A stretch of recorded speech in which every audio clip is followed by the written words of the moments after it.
श्रीमद् भगवद गीता अध्याय 3 श्लोक नंबर 12 इसमें जो बताया गया है कि यज्ञ से उन्नत होकर देवता तुम लोगों को इच्छित भोग प्रदान करते रहेंगे, लेकिन उनको अर्पण किए बिना जो मनुष्य उनके द्वारा दिए पदार्थों को स्वयं भोगता है वो चोर ही है। तो ये चोर मुझे समझ नहीं आया। इस पे मैंने आपके वो कर्मयोग बुक से पढ़ा भी है काफ़ी, लेकिन मैंने कई बार पढ़ा, मुझे अभी समझ नहीं, स्पष्ट नहीं हो पाया। यज्ञ से देवता उत्पन्न होते हैं। यज्ञ का अर्थ होता है वो सब कुछ आहुति में डाल देना जो किसी श्रेष्ठतर को अर्पित किया जा सकता है। ये आगे बढ़ने की प्रक्रिया है। मेरे पास बल है, मेरे पास बुद्धि है, मेरे पास ज्ञान है, मेरे पास धन है, मैं इसको वहाँ समर्पित कर देता हूँ ना जहाँ कोई ऊंचा उद्देश्य है। ये यज्ञ है। जब आप ये करते हैं तो श्लोक कहता है देवता उत्पन्न होते हैं, कहीं बाहर नहीं उत्पन्न होते। वेदांत में बाहर कहीं कुछ नहीं होता। टीवी सीरियल वगैरह छोड़िए जहाँ कुछ यज्ञ में आहुति दी गई तो वहाँ पे देवता खड़े हो गए, वो वेदांत को जानते नहीं। वेदांत में बाहर जैसी कोई चीज होती नहीं। देवता कहाँ उत्पन्न होंगे? कहाँ होंगे? भीतर उत्पन्न होंगे। देवत्व उदित होगा। देवत्व अभी अभी पिछले प्रश्न में हमने कहा था क्या होता है?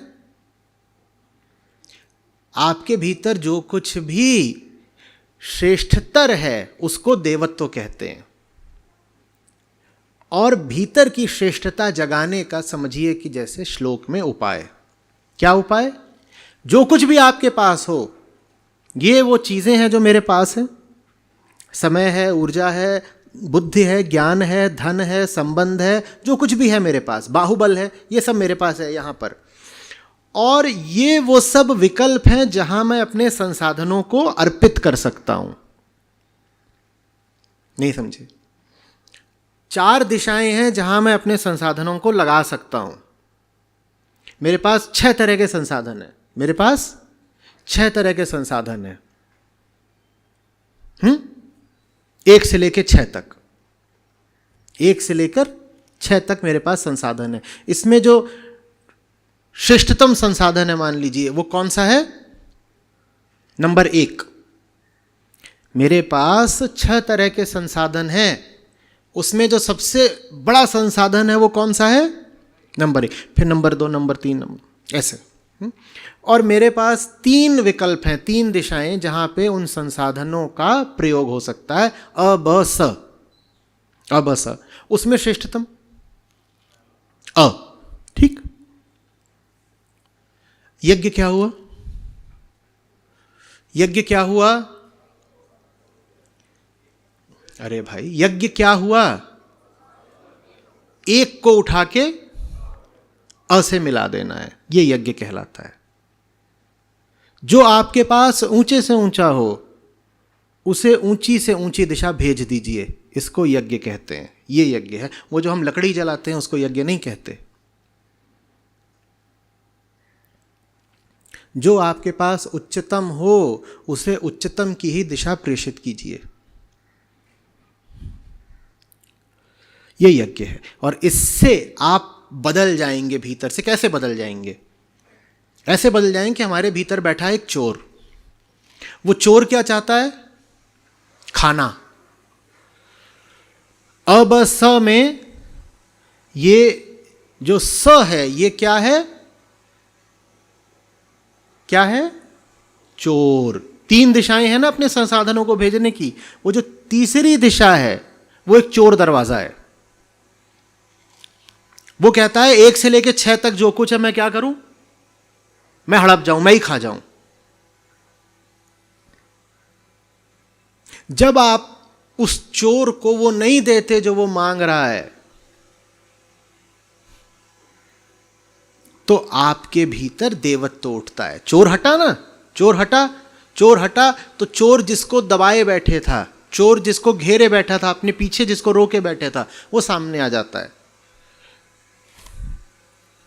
देवता सामने आ जाते हैं। देवता हम में है पर जरा गहराई में है, चोर हम में है, वो देवताओं को रोके हुए, आच्छादित करे हुए, घेरे हुए है। और वो चोर हमारे भीतर इसीलिए क्योंकि हम उसे मनचाही खुराक देते रहते हैं। चोर को खुराक देना छोड़ दो, जो कुछ तुम्हारे पास है उसको चोर से बिल्कुल वापस ले लो, उसे जहां देना चाहिए वहां दे दो। चोर अपने आप हटेगा मिटेगा। जब चोर हटेगा मिटेगा तो देवता सामने आ जाएंगे। देवता पहले से ही भीतर थे, चोर हट गया सामने से, वो दिखने लगेंगे कि देखो देवता। ये अर्थ है। और अगर चोर को ही खुराक देते रहे तो क्या समझा रहे हैं कृष्ण? तुम ही चोर हो गए। जो यज्ञ ना करे, जो उच्चतम को भेंट ना करे, कृष्ण उसको सपाट कह रहे हैं, दो टूक मुंह पर, क्या तुम चोर हो। श्लोक में है ये, वो चोर ही हैं। जो यज्ञ में भेंट करे बिना स्वयं खा जाए, श्री कृष्ण उसका नाम बता रहे हैं चोर। तुम्हारे पास तुम्हारी कामनाओं और तुम्हारे पेट के अलावा कुछ नहीं, तुम्हें अपने से आगे कुछ नहीं दिखाई देता जहां तुम कुछ अर्पित कर सको। तुम्हारे जीवन में कोई लक्ष्य नहीं, तुम्हारे पास ऊंचाई के लिए कोई प्रेम नहीं, सारे अपने संसाधन बचाए बैठे रहते हो, किस लिए? हम खाएंगे। ऐसों के लिए कृष्ण ने नाम बता दिया, चोर हो तुम। चोर वो नहीं जो दूसरे के घर में जाके चोरी करे, चोर वो है जो अपने संसाधनों को खुद ही खा जाए। ये मिलता है गीता जी के पास जाकर, वरना हम तो बस उसको ही चोर बोल देते जो किसी और का कुछ माल हड़प गया। जो अपना माल हड़प जाए उससे बड़ा चोर कोई दूसरा नहीं। तुम्हारे पास इतना माल है, तुम क्यों खाए जा रहे हो उसको? कृष्ण कह रहे हैं तुमसे बड़ा कोई दूसरा चोर नहीं। जो अपना माल खुद ही खा जाए वो चोर है। तुम्हारा माल इसलिए नहीं है कि तुम उसे खा जाओ, तुम्हारा माल इसलिए है कि तुम उसे यज्ञ में अर्पित करो। हाँ, यज्ञ में अर्पित करने के बाद कृष्ण स्वयं ही गुंजाइश दे देते हैं, कहते हैं अब जो बचा हुआ हो बस उतना खा लेना, या ऐसे कह लो कि बस उतना खाना कि इस लायक बने रहो कि यज्ञ कर सको। उतना ही खाना जितना खाना जरूरी है यज्ञ करने के लिए। तुम्हारे जीवन का उद्देश्य व्यक्तिगत भोग नहीं है, तुम्हारे जीवन का उद्देश्य यज्ञशीलता है।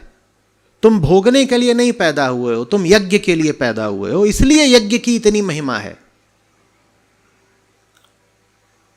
यज्ञ करो और उसके बाद जो बचा खुचा हो, जो बस इसलिए आवश्यक हो कि अगर इतना भी नहीं खाया तो कल यज्ञ नहीं कर पाएंगे, बस उतना खा लेना।